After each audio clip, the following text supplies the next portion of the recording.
चिरां जिल्ला बालाफारा सालबारि फ्ल' इरिगेसननि माथावरिया बायदों। चिरां जिल्ला थुक्राझार ओनसोलनि बालाफारा सालबारि फ्ल' इरिगेसननि माथावरिया थांनाय हराव जुब जुब अखा हानायनि जाउनाव बायलांनानै ओनसोलनि गासै 62 गामि जेरै बालाफारा, आमलायबादा, रानिपुर, बालाजाहार, बाथाबारि गामिनि आबाद फोथारफोराव दै रानसारनायाव जेंना सोमजियो। आबाद फोथारफोराव दै रानसारनायाव जेंना जानायनि थाखाय गंसे जेसिबि लाबोनानै माथावरिखौ खोख्लबनो गोनां जायो।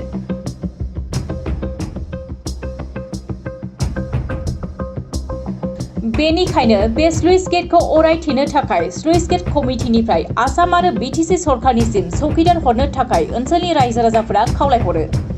ओनसोलनि रायजो राजाफोरा फोरमायनाय बायदिब्ला बालाफारा सालबारि फ्ल' इरिगेसना क'क्राझार बेंखननि सिङाव थानाय समाव जेबो जेंना सोमजियाखैमोन। नाथाय बे बालाफारा सालबारि फ्ल' इरिगेसनखौ चिरां जिल्लायाव बोस्लायनायनि उनावनो स्लुइस गेट नेग्राखौबो बोखारनाय जायो। स्लुइस गेट नेग्राखौ बोखारामोनब्ला बान्दोआ बायनाय नङामोन होननानै रायजो राजाफोरा फोरमायो।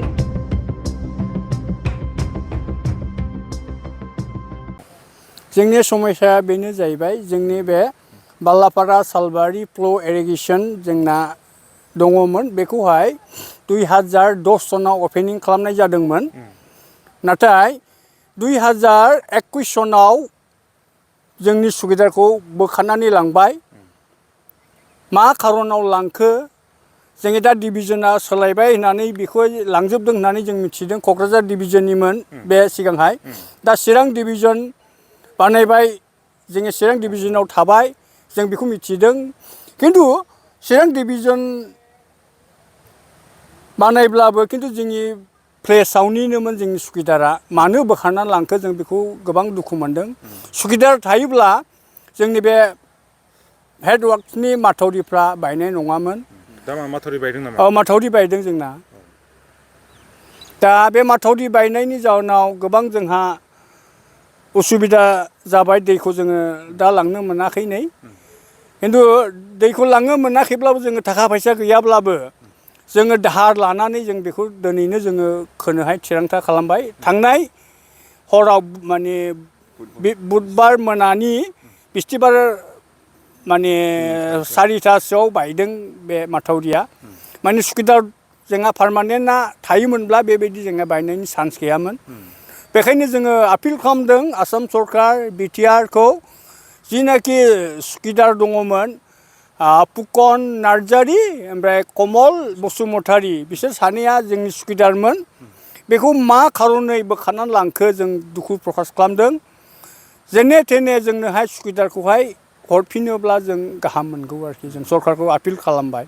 आरोबाव बे माथावरि बायनायाव खरसा थांनायफोरखौहाय जोंनो उनावब्लाबो हेल्प होयोब्ला जोङो गोबां सरकारखौ जोङो साबायखर होगोन। जोंहा बे सुइस गेटनि गेजेरजों 10-12टासो गामि दङ। रानिपुर, आमलायबादा, बालाफारा, सालबारि, बेबायदिनो सुबा हिसाब लायोब्ला जोंनि गामिया 12टासो गामि बेबायदि गोग्लैयो। बाथाबारि बेबायदि गोग्लैयो आरोखि। दा जों गोबां खस्थ' दङ। बे दा जोङो टेम्परारि जोङो सुकिदार लादों फैसा खांलायनानैहाय। दा सानै लादोंमोन, खिन्थु बिसोर एसेल' बेथन, बेवहाय हर दोननानै जों बिसोरखौ नायहोनो हाया। ओमफ्राय दैयाथ' बेबायदिनो जोङो दिनै देरगोन गाबोन देरगोन जों बेखौ बुंनो हाया। 1 घन्टा 2 घन्टानि गेजेरावनो दैनि अखानि गेजेरजों आकाश पाताल डिफारेन्स जानानै बे बायनायनि सुबिदा थायो आरोखि। बेखायनो जोङो पारमानेन्ट सुकिदार नांगौ। बेखायनो जोङो आपिल खालामदों आसाम सरकार, बिटिआरखौ अननानै बे बालाफारा सालबारि फ्ल' इरिगेसनाव जोङो पारमानेन्ट जेन सुकिदार हरफिनो। नोंथांमोना बै बायनाय माथावरिखौहाय जेसिबि भारा लानानैहाय खोफिननायखौ नुनो मोनदों। दा बेसेबांसो खरस थांगोन बायदि? खरसाथ' बेयाव घन्टायाव जोङो 1700 करि लाबाय। दा बेसे गोबाव नाङो जों बेखौ बुंजोबनो हाथ'ले। माने हाफ्राबो एसे गोदोनाय। बेखायनो जोङो समा बावसिन नांगोन जेसिबि मावनायाबो। दा जों बेखौ जोङो डिटेल्स जों बुंजोबा। जोङो सानसेयावबो हाजोबनाय नङा नामा जों बेखौहाय सिन्था खालामदों आरोखि। मानिफ्राय जेसिबि भारा लानाय जाखो? जेसिबिखौ जोङो दाहार लानानैब्लाबो जोङो भारा लानाय जाबाय।